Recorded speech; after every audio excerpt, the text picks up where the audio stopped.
Ist das nicht herrlich? Die quietschgelbe Liguster-Biene hier, die italienische Biene. In diesem Fall aus Dänemark.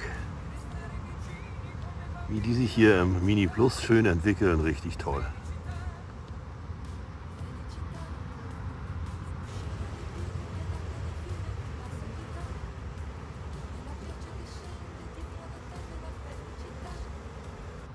Ja, ich finde das einfach nur klasse.